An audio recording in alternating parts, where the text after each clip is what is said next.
Quantos participantes a gente já está aqui dentro? Eu não consigo ver que eu estou com a tela compartilhada. Temos 72 pessoas na E sala. todo mundo já voltou para a salona, né?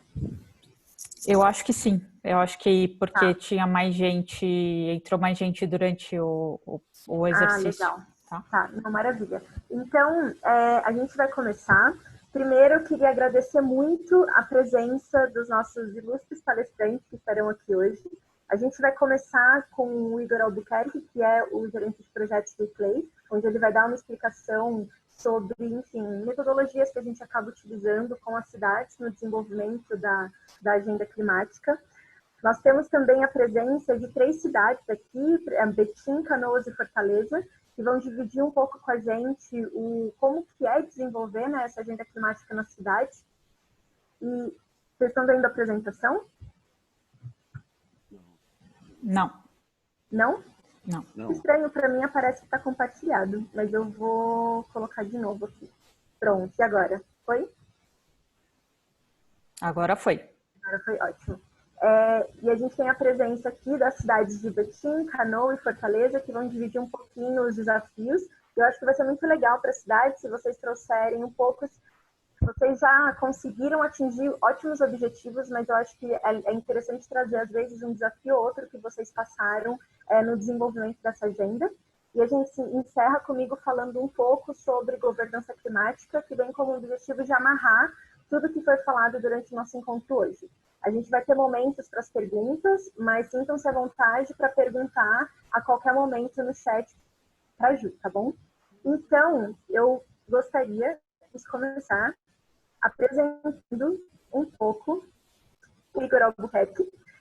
O Igor, ele trabalha já há 13 anos na agenda da mudança do clima, tem experiências no Brasil, Reino Unido, Colômbia, Argentina, responsável por coordenar mais de 10 inventários de emissões de gases, sendo certificado pelo Banco Mundial.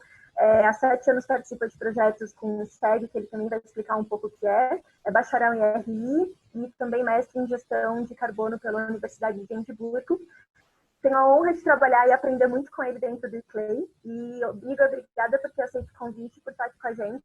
Passo a palavra para você, enfim, transmitir um pouco desse conhecimento todo para a galera que está aqui com a gente da ICL. Obrigado, Flávia. Eu que agradeço o convite. É uma satisfação compartilhar a nossa experiência prática, né? Também é uma honra trabalhar com você. Tem sido uma experiência bem interessante. Fico muito feliz, né, de encontrar companheiras, né, dessa luta que a gente tem travado já há tantos anos, né, em cada vez mais fortalecendo essa agenda. Peço desculpas também se vocês escutarem alguns latidos aqui dos cães da rua, né? Enfim, também aqui tem a participação da Larissa Maia, né, que trabalha junto comigo, então ela está acompanhando bastante, né, tudo que a gente vai falar aqui hoje. E a apresentação que eu fiz, né, seguindo as orientações da Armelle, era mais focando, né, como que a gente trabalha mesmo na estruturação de uma estratégia climática. Betim, Fortaleza, Canoas já estão, né, depois eles vão poder compartilhar um pouco a experiência com vocês, mas a gente trabalha muito num padrão de procedimentos, né? Então, o que a gente segue a princípio, né? Enfim, toda a configuração das mudanças climáticas. A gente tenta trazer alguns inputs da ciência, né, para trazer uma estruturação de uma política com base nas interfaces científicas. Aqui a gente tem um esquema de como as mudanças, o efeito estufa, ele tem essa interferência mesmo no aumento da temperatura média do planeta. Então aqui a gente vê, né, que é um efeito natural, mas que por consequência de atividades humanas acaba se tornando algo nocivo, né? Então o efeito estufa ele é algo que é natural, né, do ciclo biofísico do planeta, mas que por consequência das atividades antrópicas, né, que a gente vê aqui, né, de tudo aquilo que movimenta a economia, que movimenta a dinâmica urbana, acaba tendo uma consequência nefasta no ciclo natural do planeta, em termos de temperatura e, por consequente, em outras mudanças. Aqui a gente trabalha, né, para estruturar essa agenda de mudanças climáticas com dois conceitos muito importantes. O que é a mitigação, que é como a gente vai postergar ou reduzir os impactos advindos das mudanças climáticas. Então, existe essa definição do IPCC mesmo, que é a intervenção humana para reduzir as fontes e melhorar os reservatórios de gás de estufa, e adaptação, que é como que o planeta consegue aumentar a capacidade adaptativa dos impactos que já estão ocorrendo e que vão ser intensificados no futuro. Então, esses são os dois pontos, né, de partidas para a nossa agenda, ao trabalhar com as cidades. E a gente recorre a um outro grande marco da sustentabilidade, que é o Acordo de Paris. Então, nisso, a gente já vê que a adaptação é uma realidade. Durante muito tempo, trabalhar com adaptação significava reconhecer a derrota, né? Então, reconhecer a incapacidade humana de mitigar os efeitos, mas já há uns 10 anos tem sido uma realidade. E já existem vários estudos que apontam os custos da não adaptação. São muito maiores do que a adaptação. Nessa seara, né, no processo da construção e preparação para o Acordo de Paris, o governo brasileiro ele propôs, né, os compromissos determinados nacionalmente, né, como intenções, e após, né,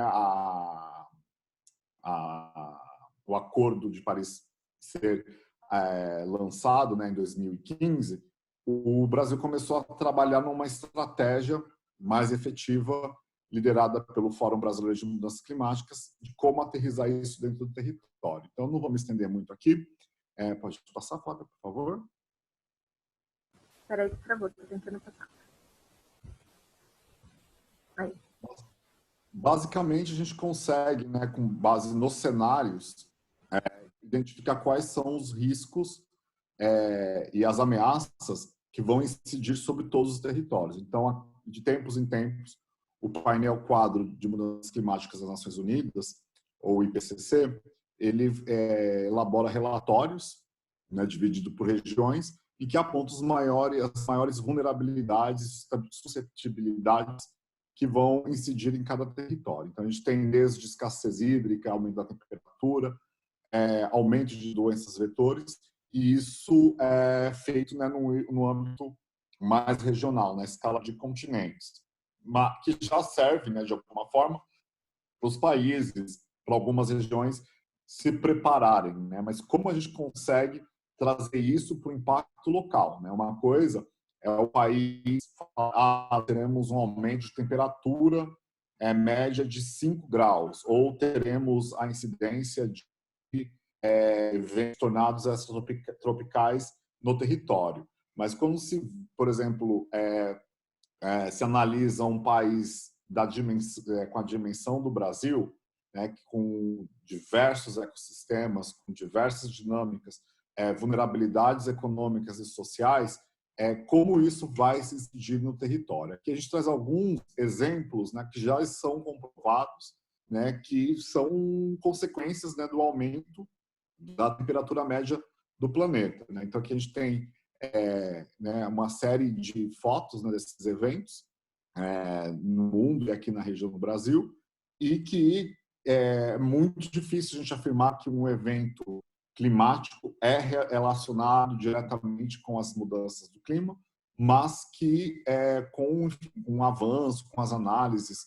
com a observação científica produzidas, né, por centros especializados e a academia, a gente consegue depois conectar com realmente essas projeções.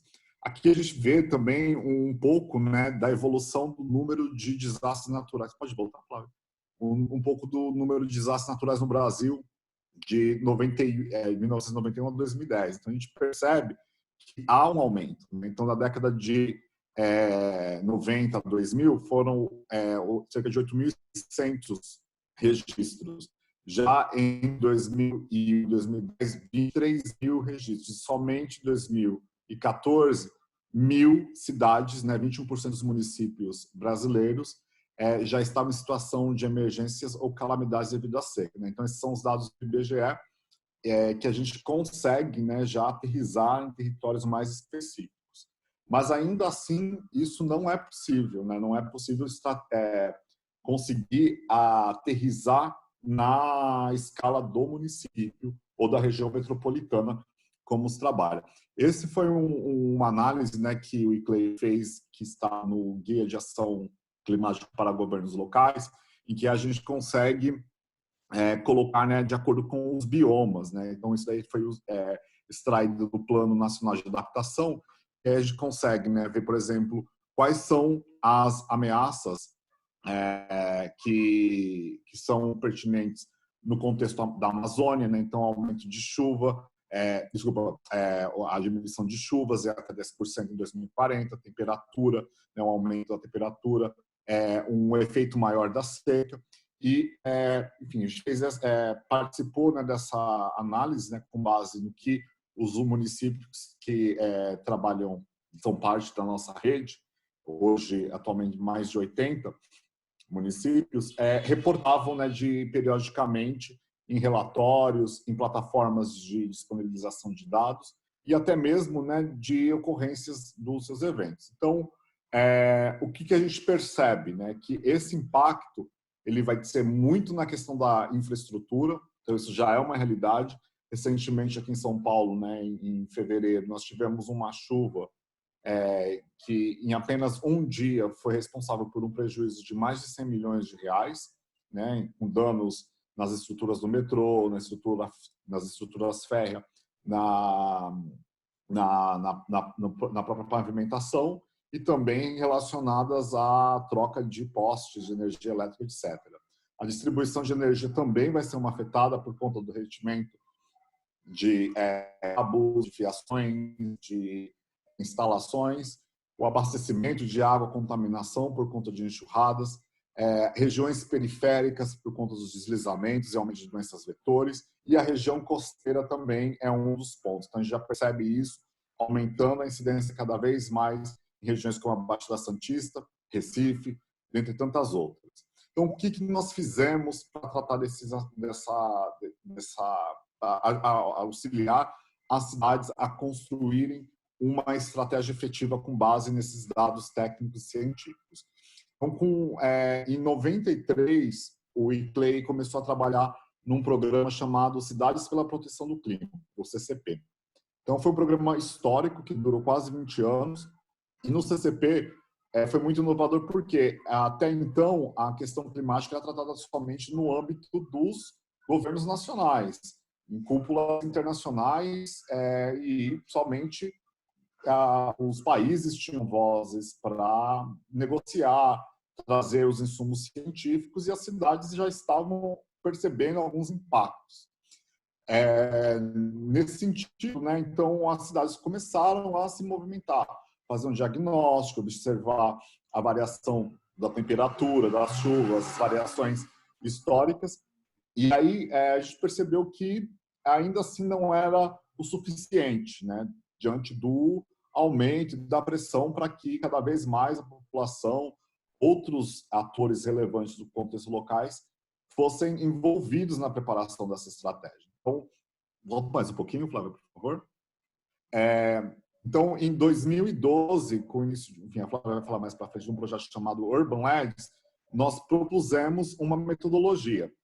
É um padrão, né? Então é um processo que a gente inicia e que ela é aplicável a qualquer contexto, seja uma cidade muito avançada, seja uma cidade que está começando, mas ela é um processo, né? E ela a grande sacada dessa metodologia é que ela é modular. Você não precisa terminar uma fase ou um passo para avançar no outro. Então, o que consiste? Primeiro é ter um compromisso público com a agenda climática. É o prefeito ou alguma liderança fazer. Nós estamos comprometidos com a agenda do clima. Criar uma estrutura institucional, um comitê, um grupo técnico, para que isso vá adiante. Depois, entender o contexto. Então, a gente passar a levantar as políticas, o mapeamento de projetos, de oportunidades, quais são, enfim, os planos já existentes, os planos de mobilidade, os planos de gestão de resíduos, algum projeto de energia que tenha uma interface com a agenda do clima. E aí, a partir daí, a gente estabeleceu uma linha de base para avançar para a ação, desenvolver modelos de negócio, parcerias e depois acelerar para o monitoramento. Então, qual seria o primeiro passo que a gente sempre indica? A cidade conhecer seu perfil de emissões. Então, é criar um inventário e uma análise de vulnerabilidade, para que isso daí seja aterrissado. Então, isso daí já está no final da fase 1, né, de analisar, né, esse comecinho da roda mais escuro, que a gente coloca no passo 3, que é quando a cidade começa realmente, de fato, a aterrissar tecnicamente a sua agenda do clima. Pode passar.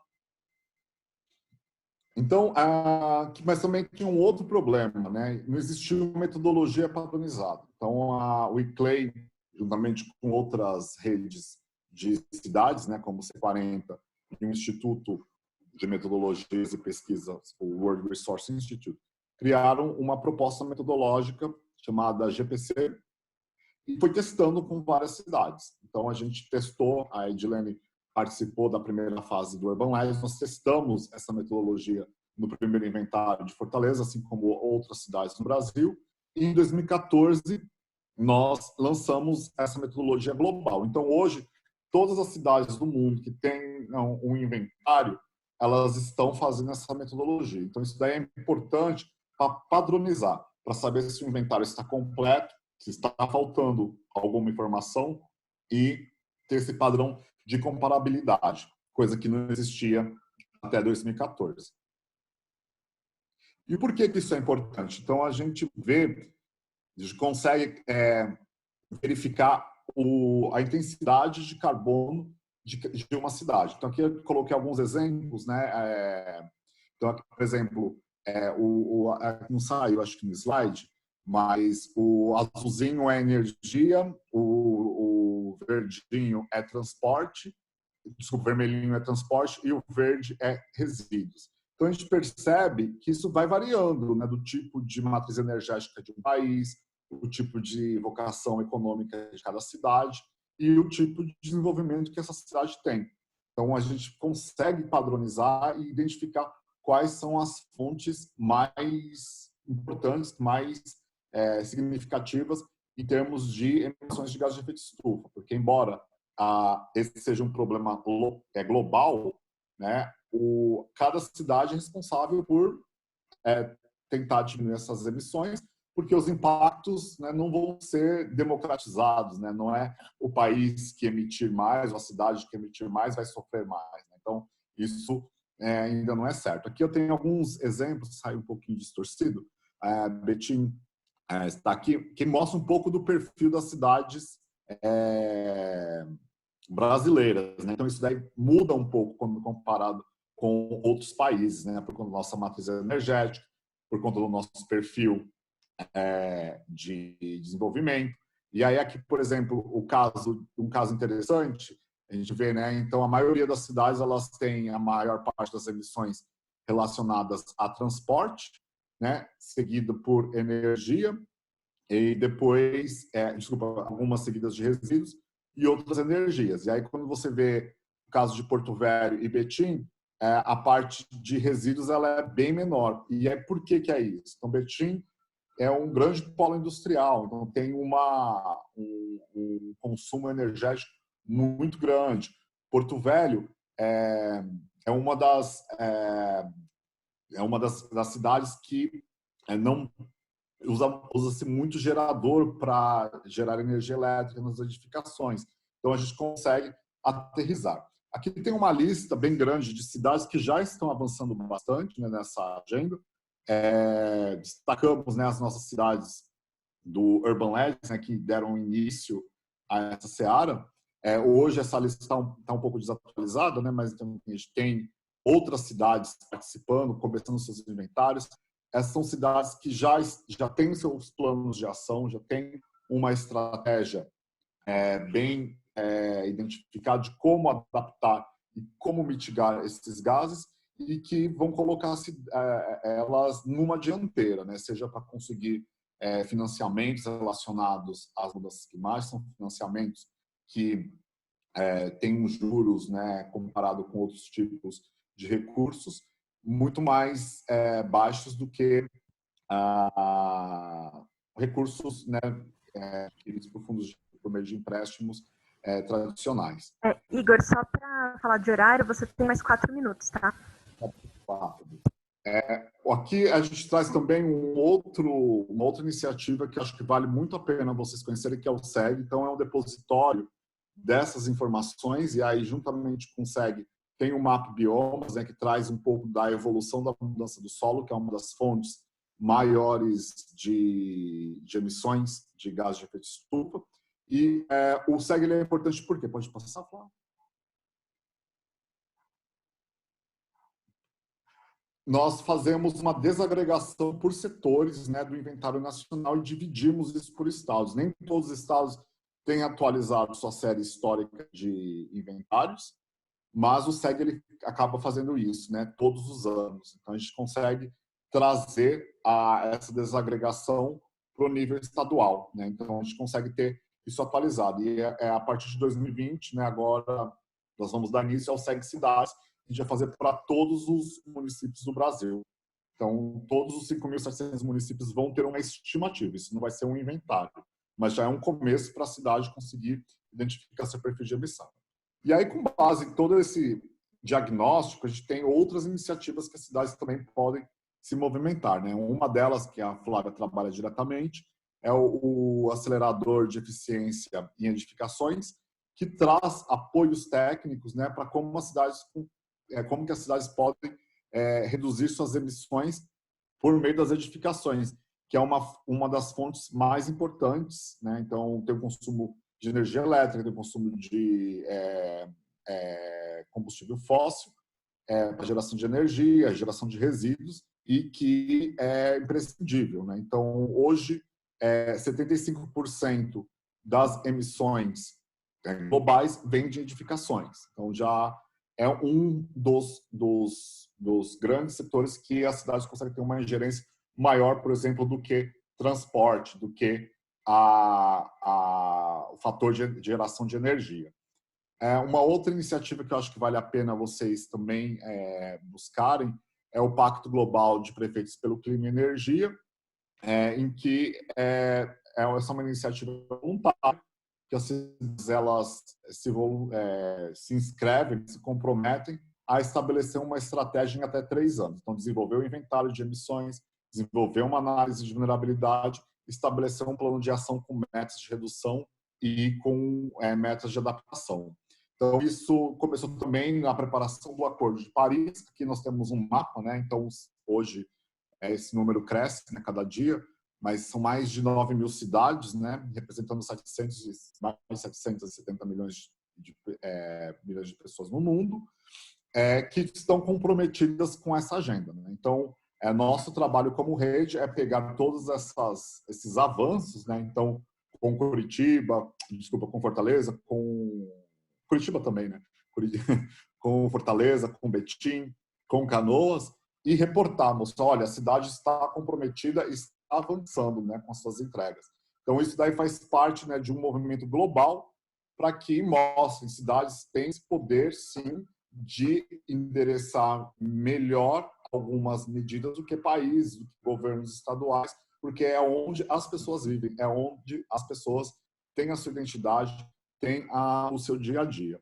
Então, eu encerro por aqui. Acho que, enfim, depois nós conversamos mais. Sim, muito obrigada, Igor. Como sempre, sua palestra foi sensacional e muito autoexplicativa e de fácil entendimento para um conteúdo que é tão complexo e, ao mesmo tempo, tão importante para o desenvolvimento dessa agenda nas cidades. Ju, eu não consigo ver as perguntas porque eu estou com a tela compartilhada. Você quer...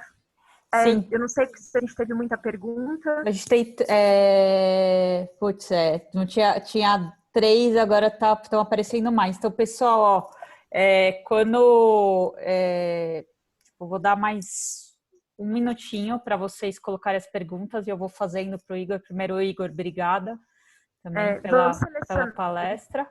E eu queria falar, antes só de fazer a pergunta, que as perguntas da aula passada a gente anotou, foram muitas perguntas também, e eu e a Armelle colocamos num documento que está lá na nossa pasta compartilhada e o pessoal do Iclei vai respondendo, tá? Isso.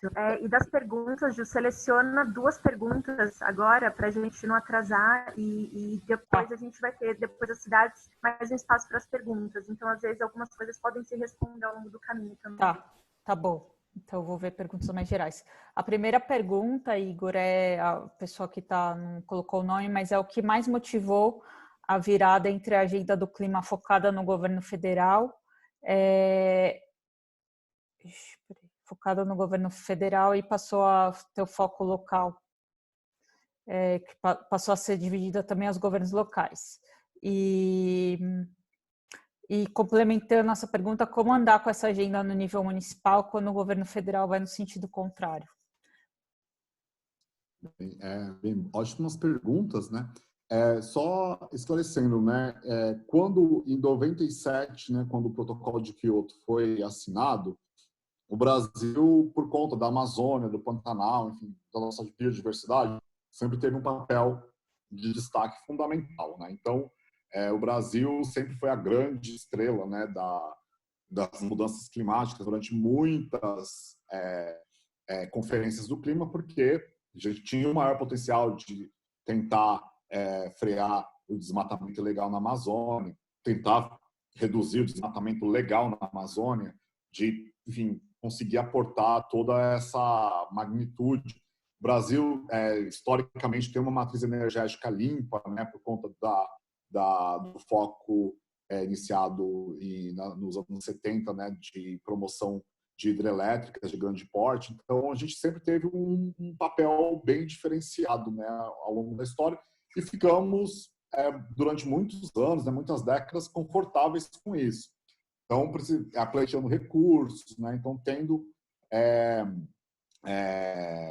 muitos incentivos no âmbito federal.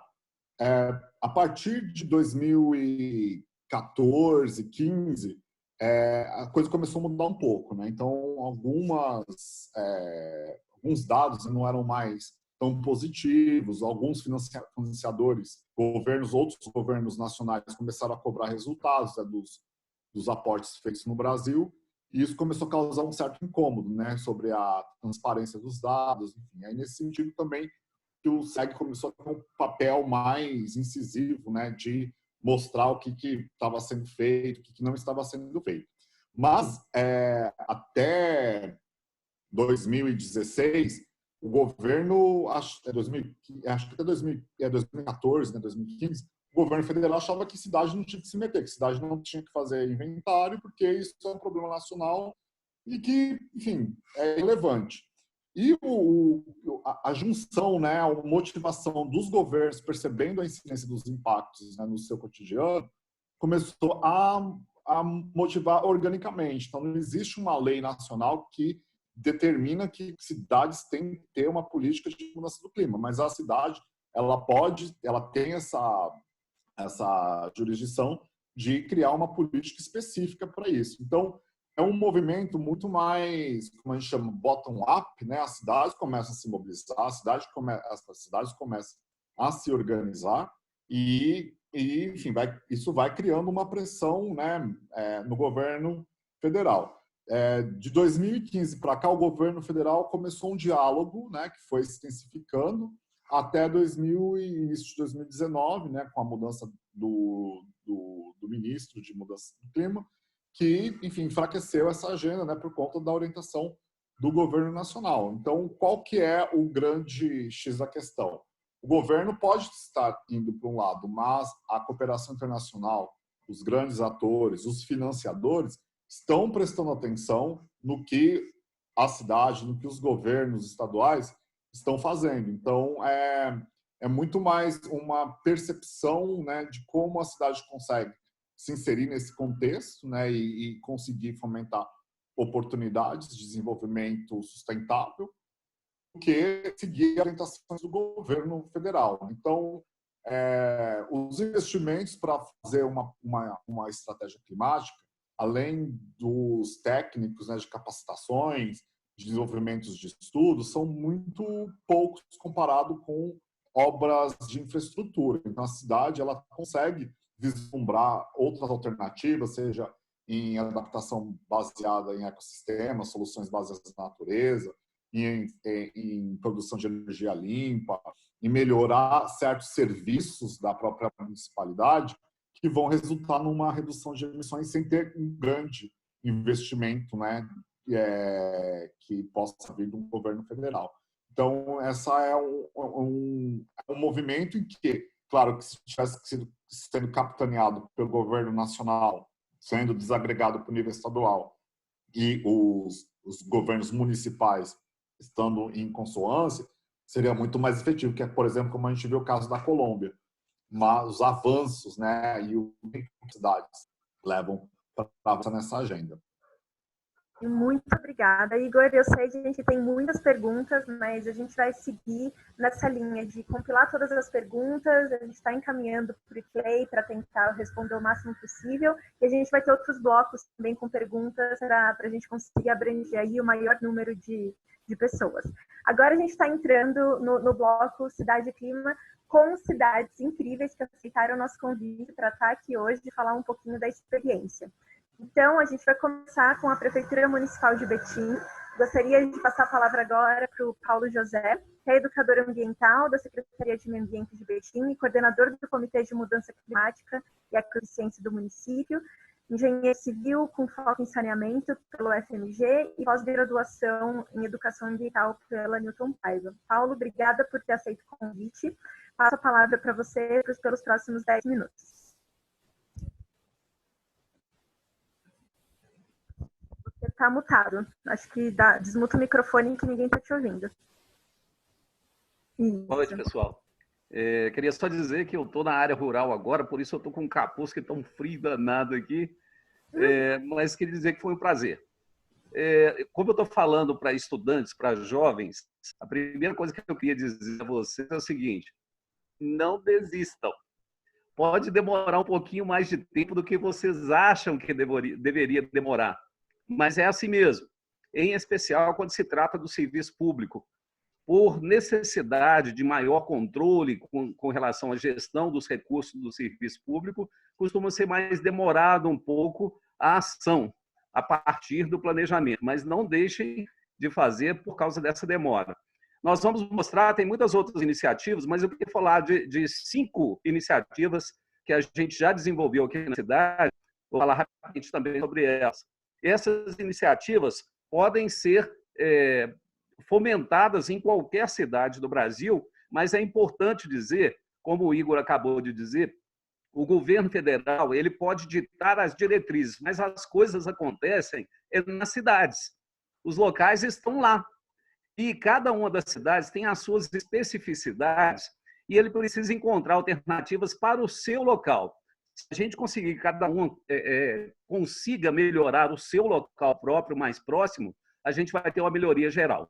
Bom, a primeira ação que eu queria falar é o seguinte: com a parceria que aconteceu com o ICLEI há muitos anos atrás, e em especial a partir de 2013, 2014, também como o Igor já disse, a criação do programa Urban LEDs, Betim foi parceiro, e nessa colocação do Urban LEDs, uma das coisas que eles tentavam fomentar é a criação dos comitês municipais de mudanças climáticas.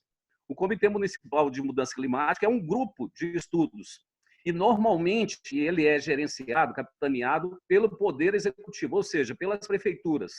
E como ele é mais relacionado ao meio ambiente, nas cidades que têm secretarias de meio ambiente, a nossa Secretaria de Meio Ambiente ficou responsável pela gestão e pelos encaminhamentos dados.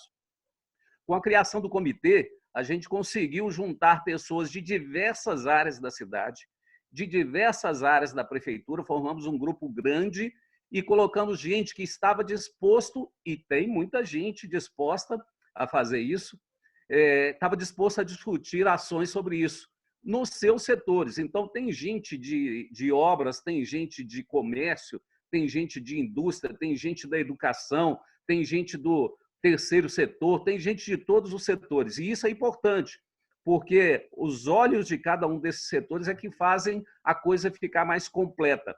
Aqui nós temos algumas fotos de reuniões que a gente conseguiu, mesmo que não seja um grupo tão grande, é importante que essas pessoas tenham um canal aberto para conversar com os gestores específicos da sua área. Vocês estão vendo esses diversos que estão aí? Com isso, a gente já conseguiu, por exemplo, participar da execução do novo plano diretor da cidade, participar de critérios de licenciamento que a cidade faz, participar de ações de fiscalização ambiental, entre outras coisas. E a gente conseguiu, por exemplo, participar de mais entidades, não só a ICLEI, buscar prêmios ou concursos nacionais e internacionais a partir das experiências que a gente vem desenvolvendo. Passa para mim, por favor, Flávio. Bom, nós temos aqui um outro programa, e esse é importante, e muita gente não dá a importância que deveria, um plano de arborização da cidade. Nós já plantamos, nos últimos 3 anos, nós já plantamos aproximadamente 25 mil árvores na cidade. E já temos agendado com empresas que estão plantando, porque o plano que a gente desenvolveu prevê que as empresas que estão buscando o licenciamento ambiental, como medida de compensação pela sua ação no município, elas têm que plantar as árvores no município e têm que cuidar delas por 18 meses. Com isso, a gente garante que mais árvores consigam chegar à fase adulta e tenham uma condição melhor no futuro para a cidade. Então, já plantamos 25 mil e já temos marcado, sabemos quais empresas, onde plantar, com mais 35 mil árvores. A gente sabe que as árvores plantadas, no critério estabelecido aqui, uma muda com no mínimo 1,5 metro de altura, com capacidade de germinação adequada, a gente sabe que daqui a 10 anos nós vamos ter uma cidade diferente. Apesar do que, como vocês estão vendo na foto à direita, a cidade de Betim, que tem aproximadamente a área física da cidade de Belo Horizonte, ela tem 400 e poucos mil habitantes. Ou seja, mais de 2/3 da cidade ainda estão sem ocupação urbana. Isso é interessante, olha o tanto de árvores que a gente tem, e daqui a 10 anos, certamente, isso será muito melhor. Com isso, a gente consegue combater os efeitos. Pode falar um pouquinho?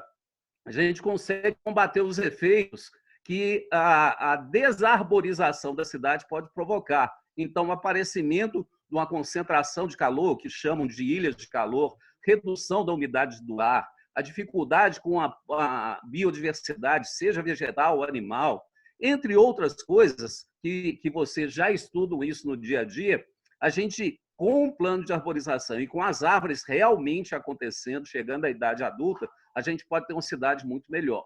Pode passar a outra, Flávio. Aqui nós temos também um programa que foi aprovado, isso tudo com discussão a partir das parcerias com o ICLEI e do Comitê de Mudança Climática, da Secretaria de Meio Ambiente. A gente criou uma forma de incentivar as pessoas, seja nas suas residências ou nas suas empresas, a começar a desenvolver ações de sustentabilidade. Então, nós criamos o que foi chamado aqui como o IPTU ecológico. Essa lei que foi votada na Câmara Municipal, que estabelece incentivos para quem produzir energia limpa a partir da fotovoltaica inicialmente, para quem aquecer a água com energia do sol, economizar as outras fontes de energia, e para quem aproveitar a água de chuva. O aproveitamento da água de chuva, ele, além de reduzir o consumo da água potável, que está ficando cada vez mais difícil, ainda diminui o escorrimento superficial de águas nas cidades, que estão provocando cada vez mais as enchentes que a gente está vendo. Essa foto que vocês estão vendo acima à esquerda mostra uma forma de captação de água de chuva. A captação de água de chuva, que pode ser feita em qualquer residência, pode ser feita em prédios, empresas, etc., ela pode ter diversos usos. Você pode ter uma água com um uso mais nobre ou não. Pode ser para lavar pátio, água planta, pode ser também para usar na sua casa, e você estabelece os critérios. A foto à esquerda abaixo mostra que uma casa pequena pode ter um aquecimento solar de água. Em especial, a partir da Eco 92, um programa desenvolvido pela Sociedade do Sol, foi criado um aquecedor solar de baixo custo, que o ICLEI também fomenta. Esse aquecedor solar de baixo custo, ele está disponível na internet, tem a sigla ASBC. Com essa sigla, você consegue instalar na casa de gente humilde, com pouco dinheiro, você consegue um aquecedor solar. Só lembrando que aqui em Minas Gerais também a gente tem um incentivo do governo estadual, que quando você consegue reduzir muito a sua conta de energia, aqui em Minas Gerais, quem fica abaixo de 90 kW por mês, o governo do estado isenta esse consumidor do ICMS relativo à energia elétrica. Então, as pessoas mais pobres que conseguem instalar um aquecedor solar podem reduzir muito a sua conta de luz. Além de reduzir o consumo de energia, reduz ainda mais por causa da isenção do ICMS. Então, volta um pouquinho. À direita, essa foto que a gente está vendo é uma micro-usina de geração de energia fotovoltaica. Aqui também nós instalamos uma micro-usina no nosso Centro de Educação Ambiental, que existe num dos parques da cidade. Foi uma parceria com o ICLEI também. Nós instalamos essa usina lá e a gente leva gente de todos os setores para mostrar que todo mundo pode ter uma micro-usina na sua casa. Com isso, a gente consegue todos os benefícios de se ter uma energia mais limpa e mais barata. Flávia, próximo. A gente tem também alguns programas de educação ambiental. Se você quer implementar ações relativas à mudança do clima, sustentabilidade em geral e etc., você tem que começar a incentivar a mudança de percepção e a mudança de comportamento nas pessoas. A educação ambiental é fundamental. Aqui a gente tem um desses programas, que é o Programa Sementes do Bem. Ele visa educação ambiental e mobilização social. A gente começou focando na educação fundamental. Aqui em Betim, são 92 unidades de ensino infantil, com creches municipais. A gente chamou todos os servidores de todas as creches de Betim e fizemos um treinamento introdutório. Esse treinamento mostrando questões relacionadas a meio ambiente, mudança climática, lançamento de gases de efeito estufa, redução de resíduos, etc. E levou essas pessoas lá porque eles começam a gerir as pessoas menores que vão ser o futuro. Então, as crianças pequenas, 4, 5, 6 anos de idade, já começam a ter todos os servidores da creche onde ela estuda relacionados à sustentabilidade. Com isso, a gente conseguiu que eles começassem programas nas suas creches. E a gente desenvolve também um programa que já está em andamento com as unidades de ensino fundamental, ou seja, escola primária. Do mesmo jeito, a gente vai para tentar dar os treinamentos para todos os servidores e depois apoiar as iniciativas que eles conseguem ou pretendem desenvolver. Além disso, a gente tem a mobilização social. Formamos um núcleo de estagiários de vários cursos universitários de Betim. Fizemos um treinamento com essas pessoas para elas irem visitar de casa em casa as pessoas nas suas casas, nos seus comércios, nas suas empresas, mostrando para elas algumas iniciativas e oportunidades para mudança de comportamento, entre outras coisas relacionadas à sustentabilidade. Vai para a próxima. Claro. O outro programa que a gente vai colocar é esse A3P, Agenda Ambiental da Administração Pública. Ele é um programa desenvolvido pelo Ministério do Meio Ambiente, que foi um parceiro também para a gente conseguir convencer os gestores da cidade, e a gente começa a desenvolver ações em nível de prefeitura para mudança de hábitos e comportamentos. Então, dentro da prefeitura, a gente pretende, com isso, otimizar o uso, reduzir o consumo de recursos naturais, de recursos financeiros, de recursos de pessoas na prefeitura para conseguir um resultado melhor. Com isso, a gente desenvolve ações de gestão de resíduos, então, coleta seletiva, mudança de comportamento, troca de modelo de uso na prefeitura, entre outras coisas. Uma coisa importante que a gente faz dentro da 3P é o que a gente chamou de compras públicas sustentáveis. Toda vez que a prefeitura vai comprar, e a prefeitura é um dos maiores compradores de qualquer cidade, porque se for compará-la com a empresa, se ela for a maior empresa da cidade, é uma das maiores. E uma quantidade de recursos que ela utiliza, que ela compra e que ela gerencia, é muito grande. E a gente fez com que todas essas compras comecem a observar critérios de sustentabilidade. Por exemplo, priorizar o papel reciclado ao invés do papel virgem. Parece uma coisa simples, mas são muitas outras coisas. Com isso, a gente conseguiu fazer com que sugestões apareçam em cada setor da prefeitura, de forma a reduzir o consumo de material virgem, de retirada na natureza de produtos que podem ser reutilizados ou diminuídos o seu uso. Vocês estão vendo à direita, embaixo, esses copos, essas xícaras que estão com essa marquinha, é uma das coisas que a prefeitura fez. Ela consumia diversos copos descartáveis para água, para café, entre outras coisas, aqui dentro da prefeitura mesmo, nos seus diversos setores. A própria Secretaria de Meio Ambiente conseguiu, em parceria com algumas empresas, dentro da possibilidade de licenciamento ambiental, as empresas patrocinaram a confecção de canecas e copos para todos os servidores do centro administrativo da prefeitura. Com isso, a gente reduziu em milhões de copos descartáveis que eram utilizados todo ano. Além disso, a gente colocou dentro do ASP as construções, ampliações, obras em geral da cidade, elas precisam levar em consideração critérios de sustentabilidade. Por exemplo, você vai fazer uma obra que precisa de madeira, a madeira tem que ser certificada ambientalmente ou tem que ser madeira reutilizada. Isso é uma coisa que faz diferença, porque você não precisa mais cortar floresta natural para conseguir a madeira que a gente consegue ou que precisa nas obras. Tem várias outras sugestões que a gente poderia falar, mas vamos deixar posteriormente e dizer para vocês, não desistam, vocês têm que começar. Muitas vezes pode demorar 1 ano, 2 anos, mas é importante, a gente vai conseguir mudar esse planeta para melhor. Paulo, obrigada pela explanação, Betim. Enfim, né, a gente tem um histórico muito bom com Betim e Clay, vocês realmente desenvolvem atividades que dá gosto de ver, sabe? Dá gosto de estar junto com vocês no desenvolvimento dessas atividades. Agora, eu convido a Prefeitura Municipal de Canoas, na pessoa da Vera Bini, que é diretora de licenciamento, fiscalização e monitoramento na Secretaria de Meio Ambiente.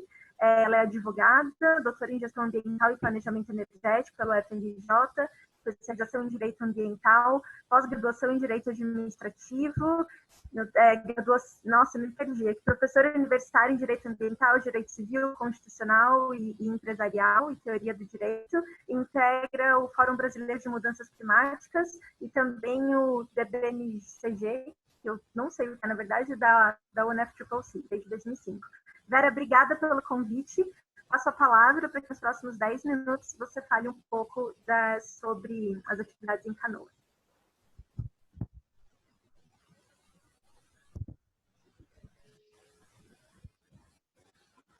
A gente não está te ouvindo, eu não sei se você está no mudo.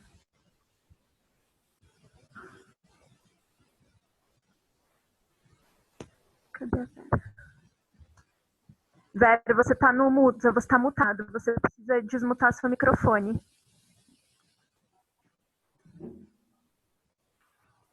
Eu estou vendo você falar, mas eu não estou te ouvindo. Não está no mudo. Agora sim. Não estou ouvindo. Você está ouvindo? Vocês estão ouvindo ou não? Não. Não? Tá, bom. O que eu posso fazer, Vera, não sei se alguma configuração no computador, mas eu posso passar para Fortaleza enquanto você arruma o microfone. Daí você entra em seguida, tudo bem? Faz só um joia, assim, se você está ouvindo.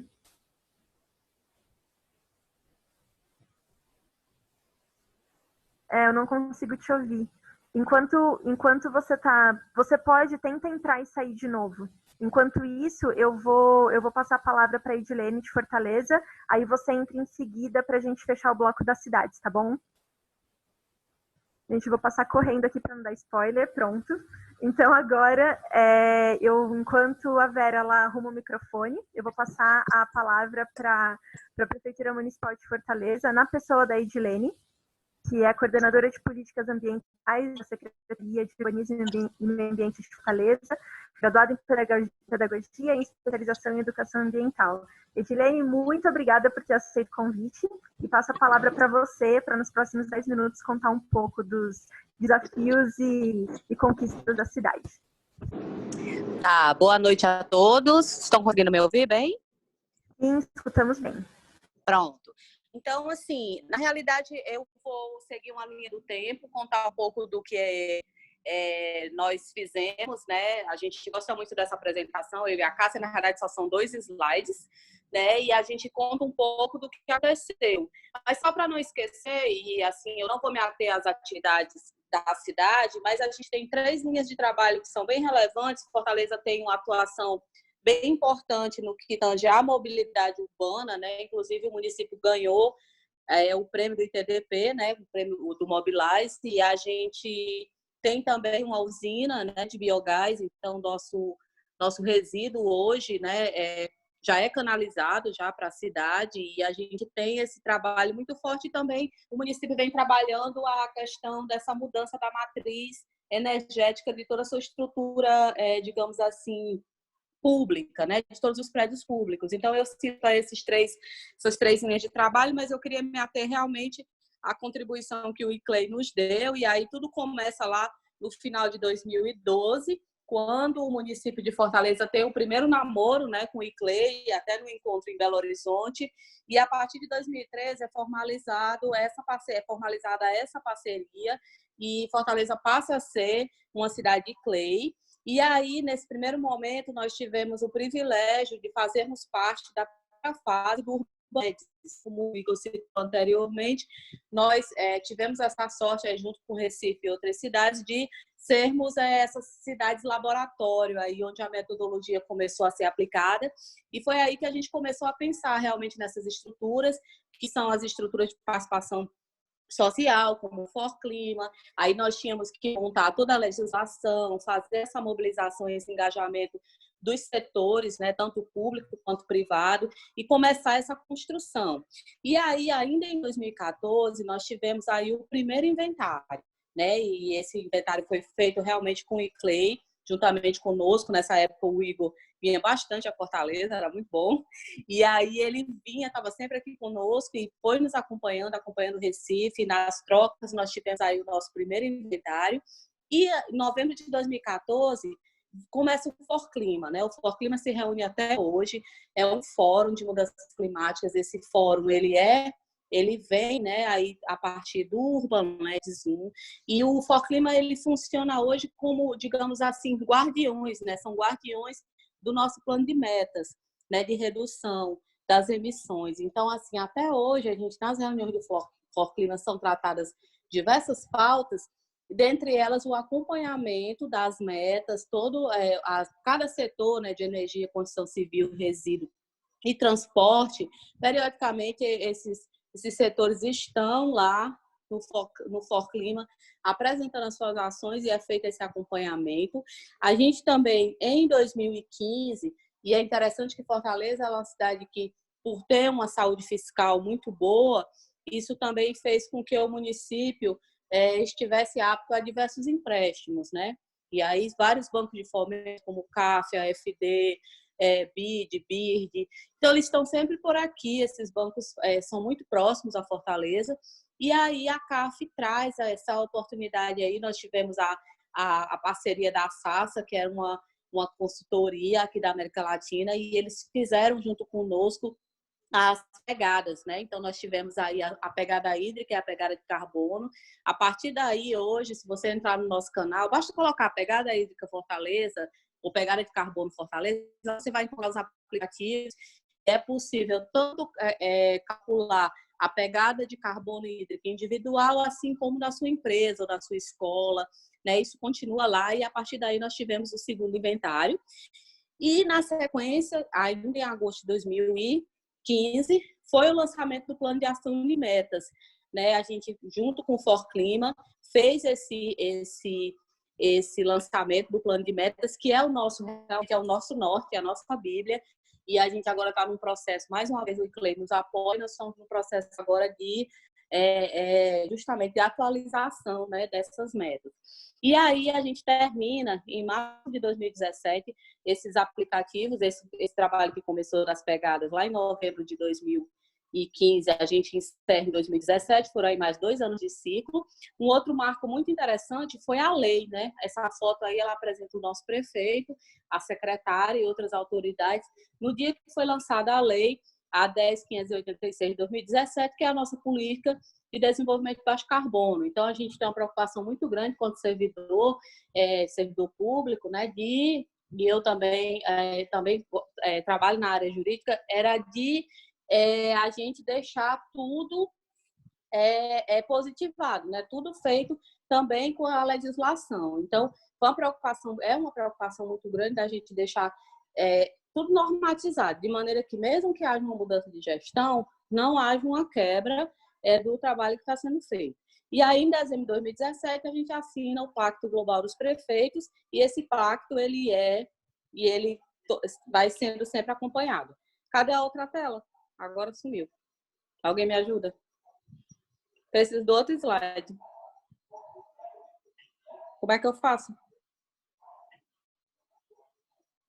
Eu já coloquei o segundo slide. Só que eu que perdi a tela aqui. Você perdeu a tela? Não, mas eu perdi a tela. Eu fui passar o slide e perdi a tela. Eu não sei como é que volta, não. Eu que estou passando o slide enquanto você fala. Pois eu estou clicando em mim mesma. Eu não sei voltar mais, não. E agora? Clica mais uma vez eu e você. Pronto, achei. Isso. Achou? Imagina. Pronto, tudo bem. Agora eu acho que está faltando um slide, não está, não? Só são esses dois? São esses dois. Ó, vou passar o que estava antes. Esse aqui, ó. Pronto. Agora é esse. É esse agora. Eu estava sentindo falta, porque deu um pulo aí no tempo bem grande. Então, em 2018, a gente foi finalista do Desafio de Cidades pelo Planeta, foi o Love Cities, né? A gente perdeu para Belo Horizonte de novo, mas tudo bem. E aí, nós fizemos uma grande campanha nas redes sociais e a gente tem um plano de arborização bem forte. A gente fez uma vinculação de plantios com a hashtag na Semana de Meio Ambiente, foi um trabalho bem interessante. E aí, também... as coisas, uma coisa vai puxando a outra, né? Vai virando um círculo virtuoso. E a CAF, junto com a FD, ao encontrar em Fortaleza todas essas políticas de mobilidade, todo esse trabalho feito, eles trazem também a oportunidade de elaborar o índice de vulnerabilidade. E a gente fica feliz porque, se não fosse todo o trabalho que ele fez conosco, a gente não estaria habilitado a fazer a ter esse índice de vulnerabilidade. Então, hoje a gente tem um índice de vulnerabilidade climática e um plano de adaptação, né? E isso tudo foi porque a gente tinha um inventário, foi porque a gente tinha uma política de desenvolvimento, porque havia um forte clima atuante. Então, isso, na realidade, veio agregar, né? E aí, a gente começa em 2018, fase 2 do Urban LEDs, né? Fortaleza é chamada novamente e a gente fica muito feliz, muito orgulhoso. O prefeito assinou lá em Niterói, junto com a secretária, o segundo momento. E há uma capacitação que o BNDES nos ajudou, o BNDES não, o BIRD, né? Ele nos ajuda ao terceiro inventário, né? A gente consegue uma ferramenta e, a partir dessa ferramenta, é elaborado o terceiro inventário, que foi elaborado internamente na própria Selma, mas ele ainda está no processo de validação. E aí, no início de 2019, a gente realiza mais uma vez a Hora do Planeta. Todo ano, no terceiro sábado de março, a gente participa da Hora do Planeta, desde 2013. Né? Então, nós já fizemos pedalada pelo planeta e, nos últimos anos, nós temos feito luaus e aí são apagados os monumentos, como todo mundo conhece, né? É algo que para a gente é bem importante. A gente também tem um reconhecimento ainda em março da plataforma CDP, um reconhecimento na categoria B, né? Nesse tempo aqui ninguém era A, ou seja, a gente vinha batalhando muito por esse A. E, na sequência, em junho de 2019, nós tivemos o privilégio de receber em Fortaleza um grupo de alunos, né, que vieram dos Estados Unidos fazer esse laboratório. E uma das coisas que eu falei para o Clay, quando falaram assim, os alunos vêm, eu falei, eu quero um produto. Os alunos vão vir, ok, mas é importante um produto. E aí a gente estabeleceu com a professora da universidade que esses alunos iam nos ajudar a rever o nosso plano de metas. Então, eles foram divididos em 4 grupos: transporte, mobilidade, resíduo, construção civil, e eles são muito bons. A gente ficou impressionado com a qualidade desses alunos, né? E a gente teve aqui o privilégio de ter também a consultora do ICLEI aqui conosco, né? A Arnelli esteve aqui conosco, e aí a gente teve com alunos aqui vários dias, visita de campo, e o material que eles produziram é excelente. Esse material está disponível, né, no nosso canal, e para a gente também foi algo mais interessante. Agora o último slide, só para terminar. Prometo que eu acabo já. Pronto. Aí aqui a gente vem na primeira feira de negócios, pelo clima em São Paulo, Fortaleza também participou, a Cássia esteve lá. E em junho nós tivemos o privilégio de participar do Study Tour, né, do Resilient Cities e do Congresso Resilient Cities. Nós estivemos em várias cidades, em algumas cidades que trabalham questões muito importantes, né? Varsóvia, a gente viu bastante a questão das soluções baseadas na natureza, vimos a questão da cultura, como revitalização social lá em Bolonha, a oportunidade de ver lá na Finlândia, em Helsinki, como a educação ambiental, que para a gente é tão importante, pode ser colocada no dia a dia, né? Então, assim, nós vimos realmente como essas cidades elas conseguem trazer para a sua política pública realmente essa resiliência e também as soluções baseadas na natureza. Nós éramos quase 50 pessoas de 18 países e realmente foi uma experiência muito interessante. Enquanto a gente estava lá, nós recebemos aqui a visita, né, do chefe da unidade da União Europeia, que veio conhecer um projeto que a gente tinha implantado em 2015. E o interessante é que eles ficaram bem felizes com a visita, porque não só o projeto ainda funcionava, como ele serviu de base uma política pública, e hoje todos os terminais de Fortaleza têm bicicletários públicos a partir de uma iniciativa do ICLEI, né, de uma premiação que a gente ganhou em 2015, é mais alto, que a gente agradece ao ICLEI. A gente tem agora a nossa primeira estação móvel de monitoramento da qualidade do ar, que tem sido muito interessante, os dados muito interessantes, e agora a gente descobriu que foi reduzido quase 60% a emissão de CO2, né, no último mês, agora no período da quarentena. Então, a gente está analisando esses dados e divulgando, está sendo bem interessante. E a gente também apresentou a metodologia a metodologia do projeto Cidades e Câmbio Climático. E só para encerrar, a gente encerra aqui justamente com o relatório da análise dos dados da estação. É mais ou menos isso, né? Eu tentei contar um pouco da história de 7 anos, né, em 3 slides. Mas é isso, a gente está à disposição. Se puder, eu não sei se eu passei muito tempo, mas eu agradeço e estou à disposição para responder algo que eu possa. Obrigada. Muito obrigada, Edilene. Eu acho muito legal essa linha do tempo da cidade, porque ela mostra uma construção da cidade na agenda climática, né, na agenda urbana sustentável. Eu sei que, para quem está tendo o primeiro contato, alguns termos, até mesmo esse projeto UrbanLed, que tanto falam, ficou um pouco solto, mas no final eu vou encerrar explicando um pouquinho mais o que é esse projeto, e os exemplos que tanto Betim quanto Fortaleza trouxeram vão amarrar muito bem com isso. Agora, eu só quero confirmar se eu vi que a Vera voltou. Vera, você consegue me ouvir? Vamos testar seu microfone. Não te escuto. Eu estou vendo você falar, mas eu não consigo te ouvir. Eu acho que alguma configuração no seu computador ou no seu celular. Eu não sei por onde você está falando. Eu juro, eu não sei se a Vera está escrevendo alguma coisa, só para a gente saber. Não, não tá.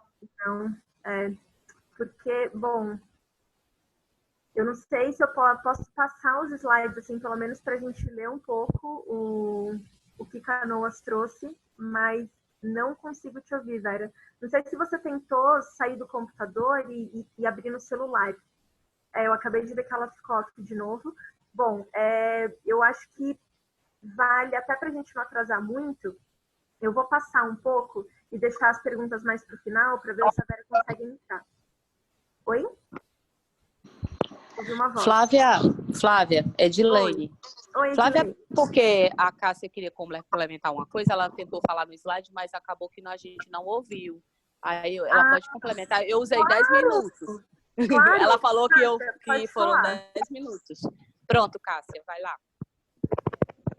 Oi?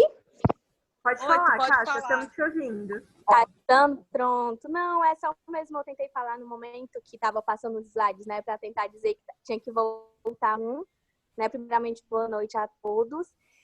Só mesmo uma complementação que a Gilene falou muito bem de todos os pontos, que é uma coisa bastante interessante e bem atual, que é esse último tópicozinho que a gente colocou em relação à nossa estação de monitoramento da qualidade do ar, que devido ao isolamento social, né, que a gente está tendo, quase todo mundo, a gente conseguiu com essa estação fazer uma análise comparativa, né, dos dados, das emissões dos gases que eram emitidos antes de ser decretado o isolamento e após. Então, a gente teve, né, um termo de cooperação com a Universidade Federal do Ceará aqui, junto com os professores.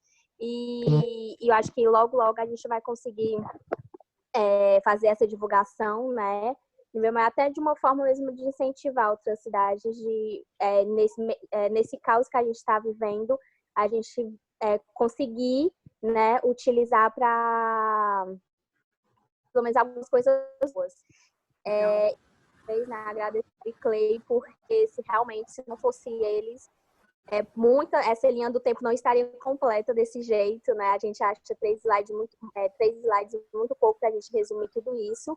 Né, foram bastante coisas, tudo isso é o que realmente marcou mais, mas a gente sabe que tem muitas outras coisinhas, alguns detalhes que estão acontecendo na cidade, com vários parceiros para essa nossa causa.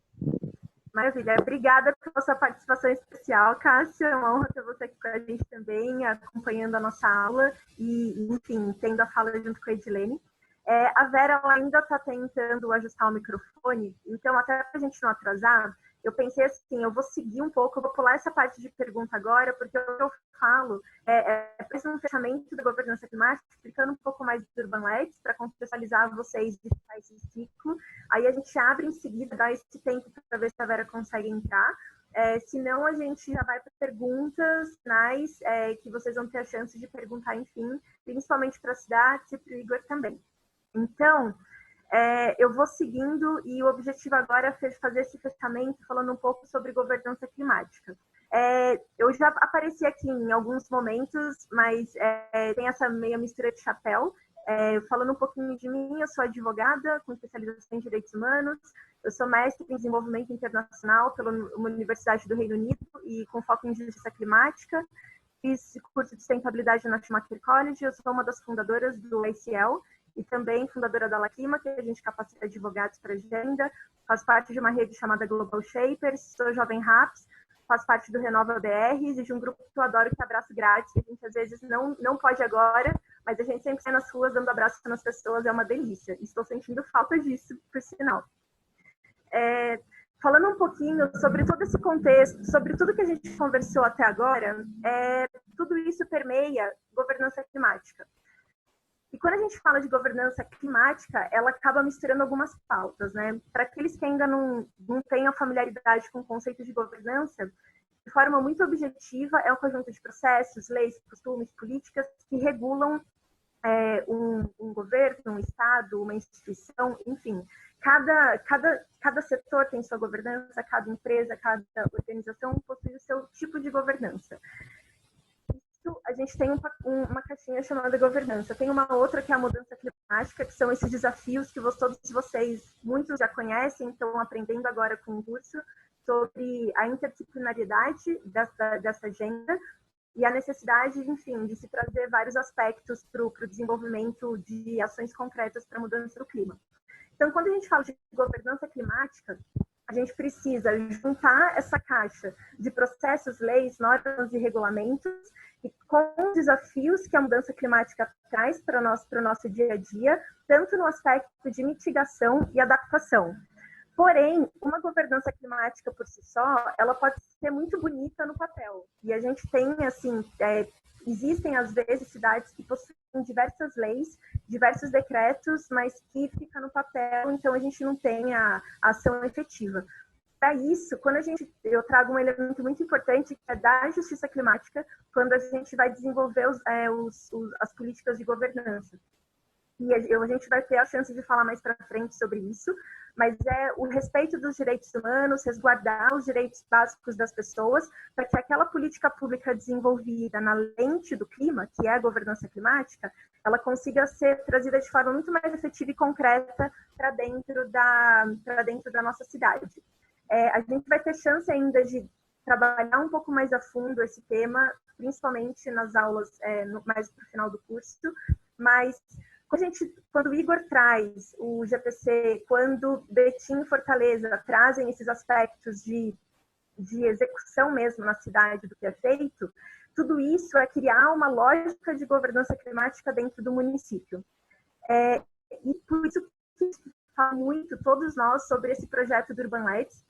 O projeto do Urban Leds, o foco principal dele é auxiliar cidades no desenvolvimento de baixo carbono.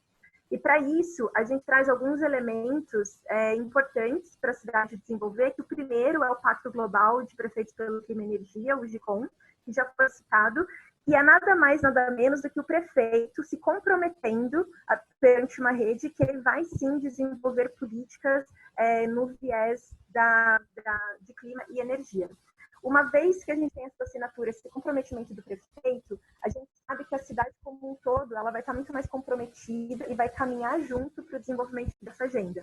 Dentro do Urban Leds, a gente trabalha diversos aspectos, mas principalmente o que a gente auxilia as cidades a desenvolverem é o inventário, que foi citado pelo Igor já, e também Fortaleza falou na linha do tempo quando eles fizeram, que é justamente olhar para a mitigação.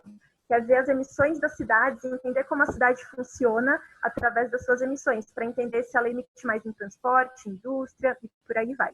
A gente também auxilia no desenvolvimento do plano de ação climática, que daí já traz uns aspectos mais de adaptação dentro disso, que a gente está inovando esse ano, trazendo aspectos de adaptação e mitigação juntos. Também análise de risco e vulnerabilidade, que é muito importante que as cidades elas entendam que partes das cidades são mais ou menos vulneráveis, e isso é um mapa muito importante até para se desenvolver políticas públicas para daqui 10, 15 anos. A gente também está criando um laboratório de financiamento climático, na verdade já estamos desenvolvendo, que é justamente para ajudar as cidades a desenvolverem projetos financiáveis com aspectos climáticos. E isso foi muito a fala do Paulo, quando ele fala que através do comitê, que através dessa organização da governança climática, conseguiu trazer diversos atores, diversas secretarias para desenvolver a pauta. Porque a questão climática a gente não consegue desenvolver com uma secretaria apenas. A gente precisa da participação da prefeitura como um todo para que as ações elas sejam mais efetivas, e também é que a gente consiga otimizar tempo e recurso da prefeitura para o desenvolvimento dessas pautas. Urban Leds, esse mapa mostra bem, ele é um projeto internacional, ele atua em todos esses países, e aqui no Brasil, como em CLEI, América do Sul, a gente é responsável pelas cidades do Brasil e pelas cidades da Colômbia. Mas a gente sempre tem trocas mensais com os projetos de outras partes do mundo, a gente acompanha um pouco o que acontece lá fora e tenta fazer umas trocas, inclusive entre cidades, para que elas aprendam entre si e a gente consiga fazer o Urban Leds caminhar cada vez mais. A gente já está chegando no final da fase 2 do projeto, que acaba no que vem, e é o que tudo indica, a gente vai ter uma fase 3. Esse projeto ele é financiado pela União Europeia e é desenvolvido em parceria com a ONU Habitat. Então, eles estão sempre acompanhando o nosso passo a passo no desenvolvimento das nossas cidades, que aqui no Brasil é Betim, Belo Horizonte, Curitiba, Fortaleza, Porto Alegre, Recife, Rio de Janeiro e Sorocaba. Trazendo um pouco dessa lógica do Urban Leds, e o que foi muito falado, tanto na fala da Edilene, quanto do Paulo, quanto do Igor, é essa questão do comitê, né? Quando a gente traz essa estrutura de comitê, essa estrutura de um grupo de trabalho dentro da estrutura. E esse é a semente básica, assim, para a gente conseguir iniciar essa lógica de governança climática dentro da cidade.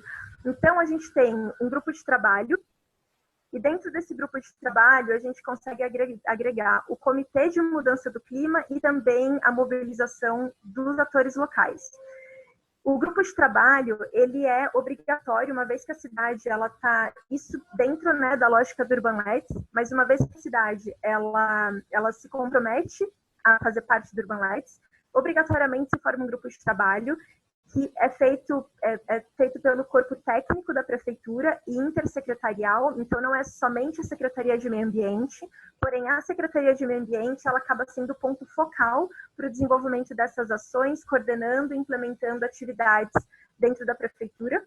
Isso é feito através também de reuniões mensais junto com esses atores das diversas prefeituras, onde eles identificam pastas relevantes, onde decretos eficazes, acompanhantes de secretarias também, envio de ofício às pastas, auxílio no desenvolvimento de projetos até com outras secretarias, mas trazendo um pouco esse viés, esse olhar da lógica da sustentabilidade e da lógica climática. Dentro disso, a gente, né, como mostrou aquele primeiro slide, tem também o Comitê de Mudanças Climáticas, mas o comitê ele tem um aspecto um pouco diferente, que é mais estratégico no sentido de tomadores de decisão. Então, a gente tem os secretários, junto com outros membros que têm um papel dentro da prefeitura mais de negociação mesmo com as pautas, para definir diretrizes, facilitar políticas, tem essas reuniões bimestrais para olhar de uma forma mais ampla o andamento do projeto, como um todo, né? Não só do Urban Labs, mas de diversas outras pautas da prefeitura.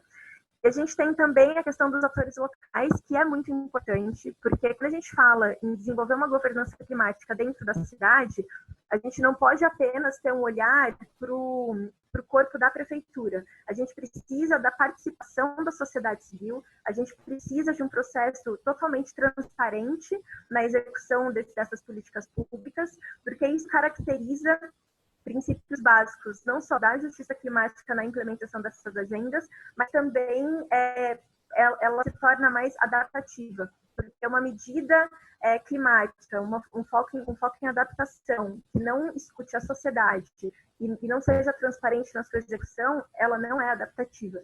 Então, a gente precisa tomar muito esse cuidado no desenvolvimento, e isso é uma coisa que as cidades, principalmente aquelas que estão dentro do projeto Urban Labs, né, que a gente tem mais contato, elas fazem.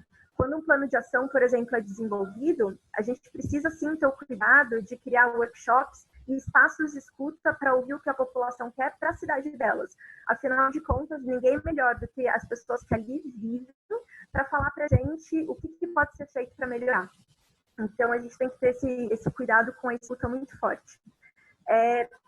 Eu trouxe aqui um apanhado bem breve, falando um pouco do princípio, né, do que significa governança climática, explicando um pouco o que é o projeto Urban Labs, e dentro do projeto Urban Labs, qual é o primeiro passo que a gente faz com as cidades, que é isso, é criar esse grupo de trabalho, comitê de mudança do clima, e também essa mobilização com os atores locais.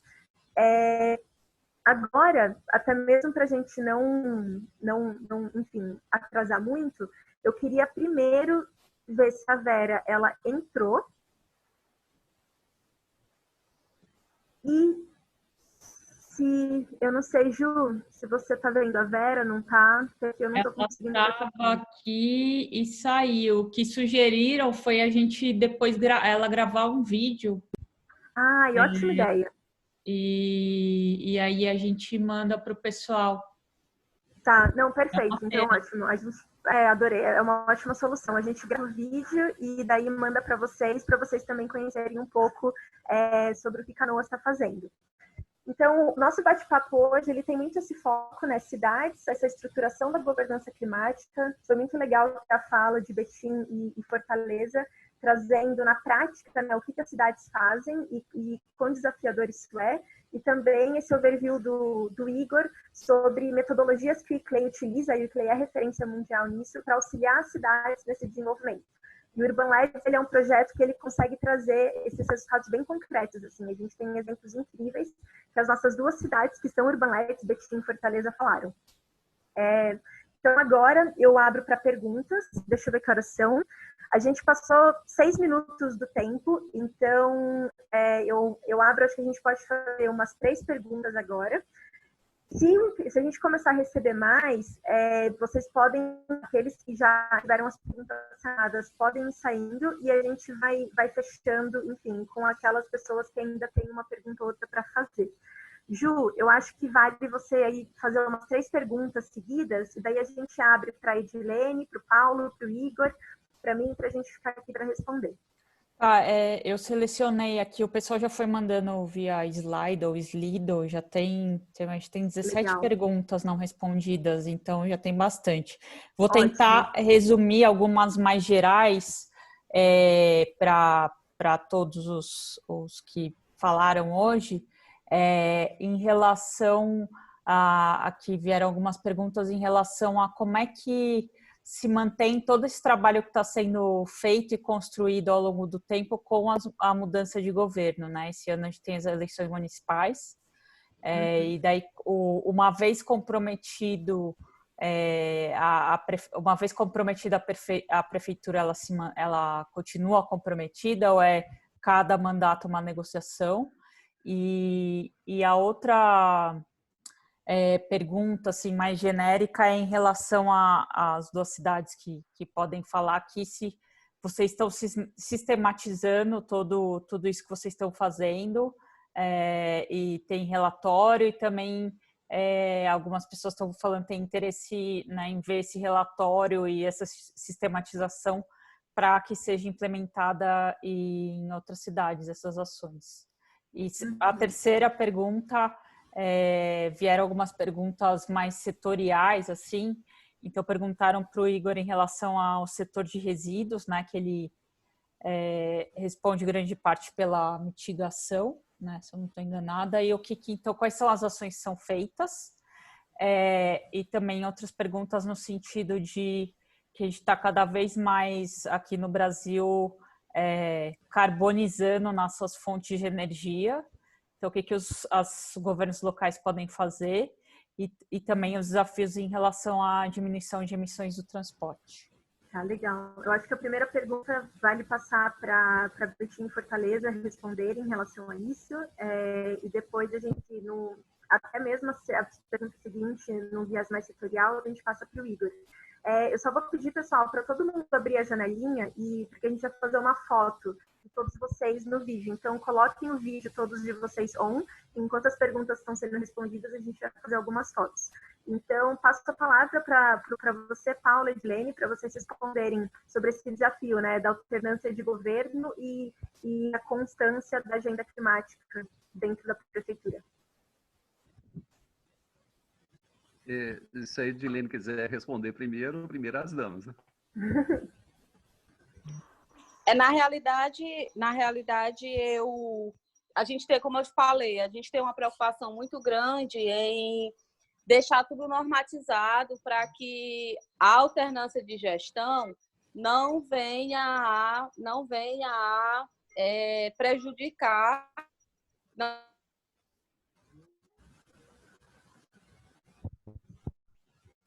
Edilene, não deu para te ouvir no final, acho que cortou o microfone.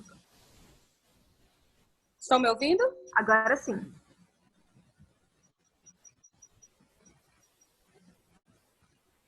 Pode falar.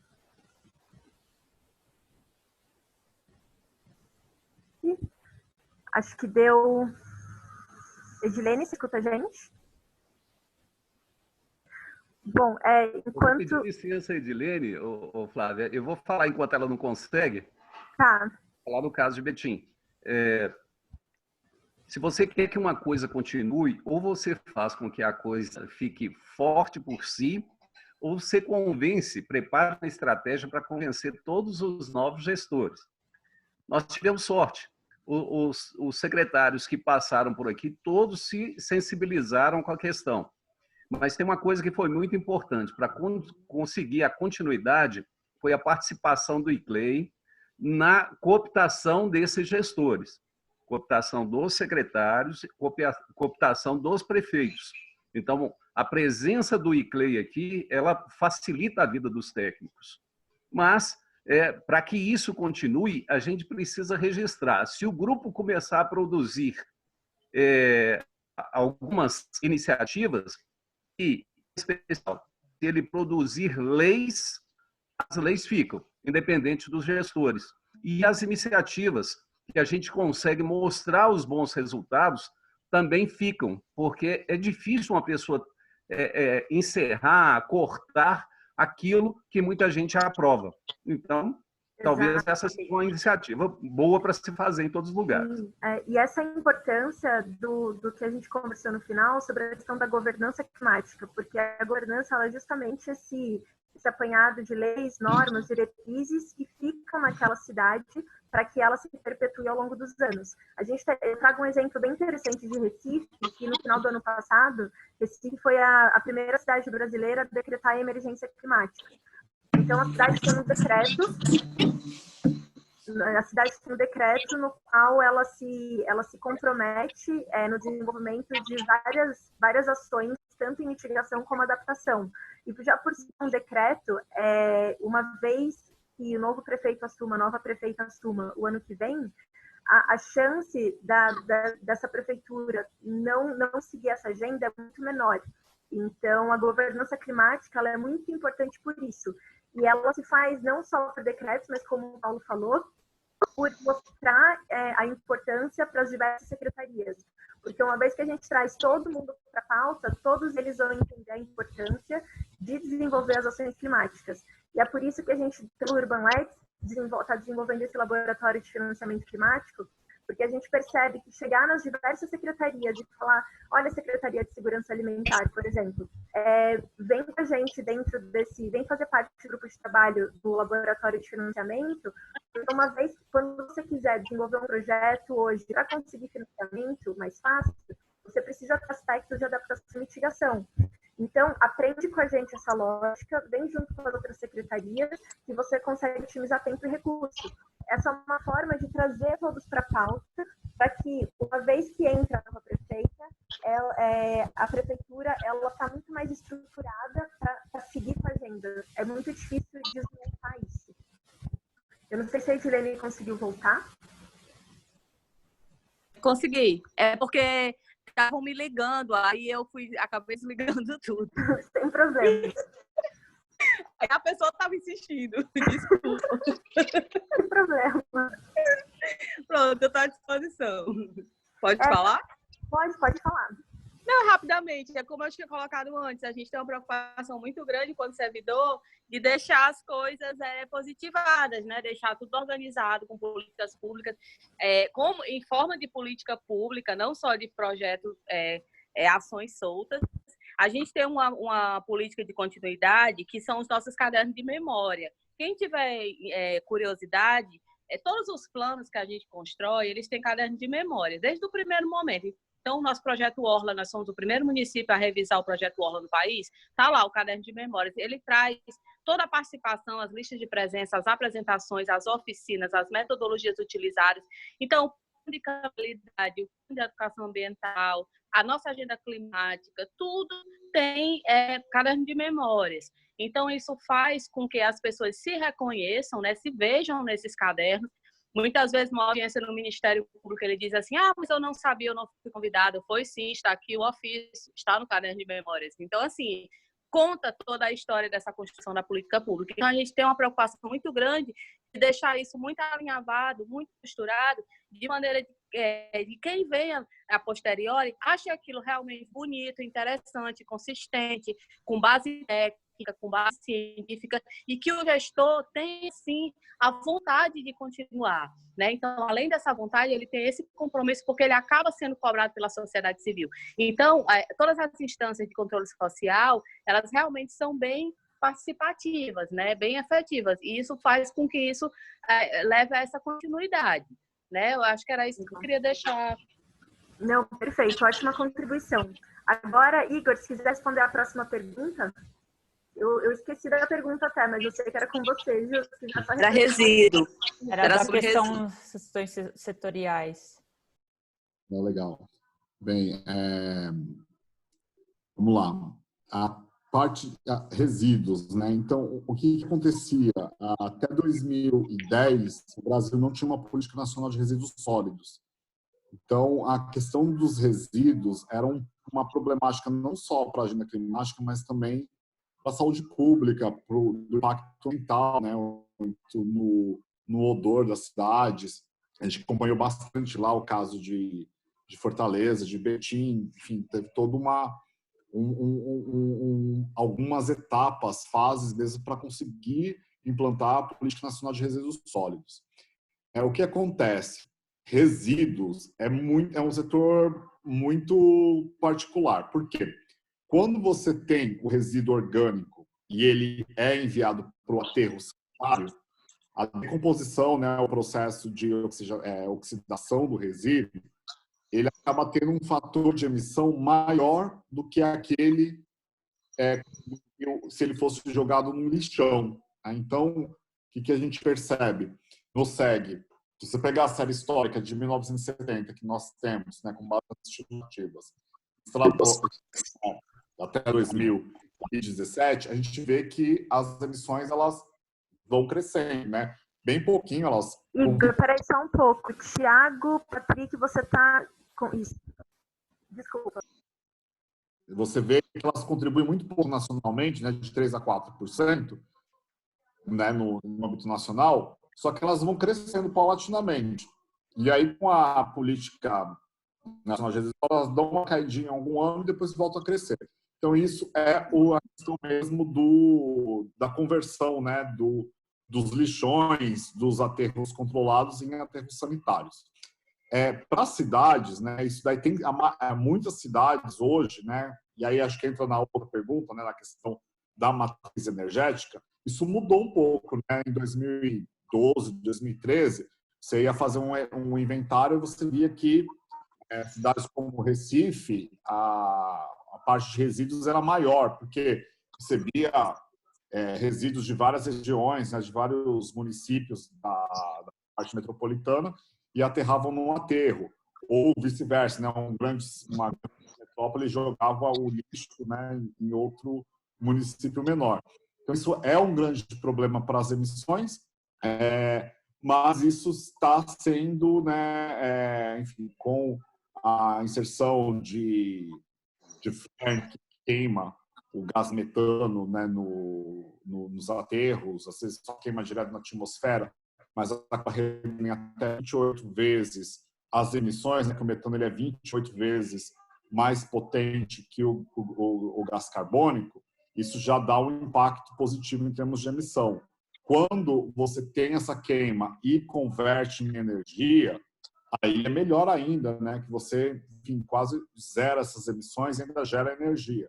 Então, existem uma série de medidas. Muitas cidades já estão adotando, né, a questão da compostagem em larga escala, que também reduz o lixo orgânico, né, nos aterros, transforma aquilo em composto que é usado em arborização urbana, em hortas, em fertilizantes para pequenos produtores. Enfim, tem uma série de atividades que a cidade tem e conseguem fazer, né? Fortaleza tem um projeto super legal lá de resíduos, para reduzir o envio, né, por exemplo, de óleo de cozinha, para reduzir o resíduo orgânico. Então, enfim, são todos caminhos, etapas, né? Então, acho que a primeira é a cidade ter esse diagnóstico de qual que é o plano de gestão de resíduos sólidos,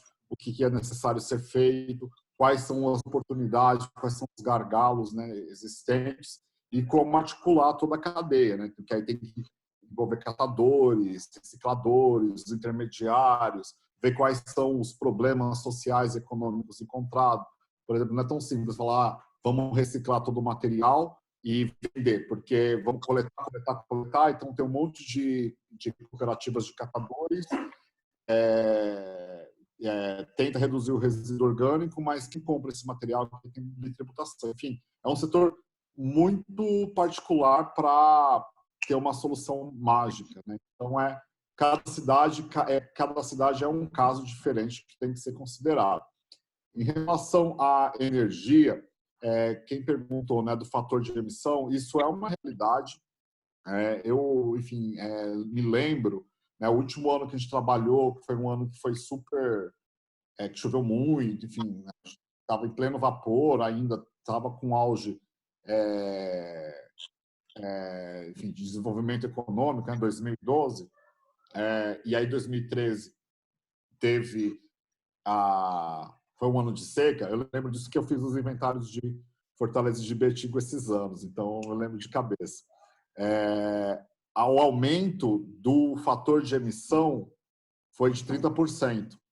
Então, algumas cidades consumiram menos energia em 2013, já estava começando um desaquecimento econômico, e o setor de energia ele é muito relacionado com a questão econômica, mas mesmo assim emitiu mais emissões no setor. Então, isso é uma realidade. Então, quanto menos chove, menos tem uma produção de energia elétrica e as termoelétricas são ativadas, isso vai sujando a matriz. E qual que é a solução? Então, a gente não tem mais condições de ficar construindo hidrelétricas. A gente já tem várias outras questões ambientais relacionadas às construções hidrelétricas na Amazônia. Tem o caso lá de Belo Monte, impacto ambiental, impacto, né, nas culturas indígenas. Então, tudo isso tem que ser considerado. Então, qual que é uma solução sustentável? Energia eólica não é tão simples assim, né? Tem um lugar que o potencial de conversão de energia eólica não é comercialmente viável. Fortaleza é um exemplo, né, um grande polo, né, de energia eólica do país, mas lá todo mundo sabe, né, da brisa do mar do Ceará, enfim, Fortaleza. Então, isso também tem que ser avaliado. Então, qual que seria uma ótima alternativa para o Brasil? Energia solar. Né? Então, a gente tem, sol é abundante, é uma tecnologia que você consegue instalar na sua casa, no seu empreendimento, e que tem um custo, vamos dizer assim, relativamente baixo.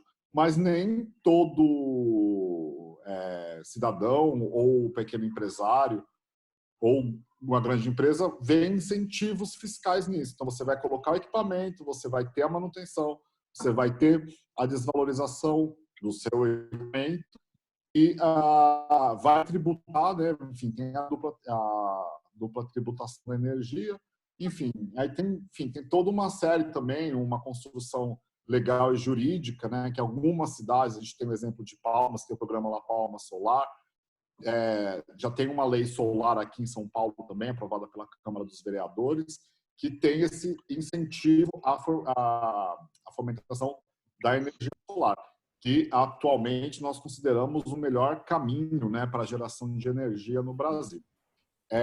Transporte, né? Transporte, ele é o grande vilão, né, das emissões aqui no nosso contexto. Na Europa, isso muda bastante. Lá é a questão da energia, né? Então, lá carvão, né, gás, enfim, tem uma energia mais suja. E, enfim, tem muito transporte público, uma eletrificação de alguns modais de transporte. Então, é bem diferente daqui, que a gente tem toda a nossa mobilidade urbana ainda focada no transporte individual rodoviário, então carro. Né? Então, a gente tem ainda todo um caminho, né, a ser percorrido.